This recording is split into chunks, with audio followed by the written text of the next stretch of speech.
Sup bitches, toto je day 2. Ranné potreby, hygiena aj kontrola počasia je must have. Raňajky raňajkovali, zrkadlo nezrkadlovalo a tu už idem smer k novému dobrodružstvu. S každým krokom som vnútorne plakal ako malá školáčka, lebo mimo to, že som mal plusgier z každej strany pravej laby, tak ma boleli aj chodidla more. Chcel som ti povedať, že aha, Slavín, ale vidíš iba slúb. Rýchly presun a tu už je Magnifico, Trencino, Hrado. Ináč, keď deti mi práve kývali z autobusu, tak som im kýval naspäť. Verejne vás pozdravujem, you made my day, guys. Sedím si tu, v nejakom parku, neviem. Predo mnou hrá, tam za tým jednúcim stromom.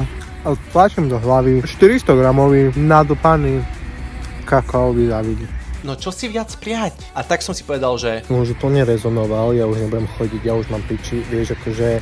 Ja už len počkam tu na vlak. Ja už nevládzem, kamo mňa každý jeden skurvený krok tak bolí.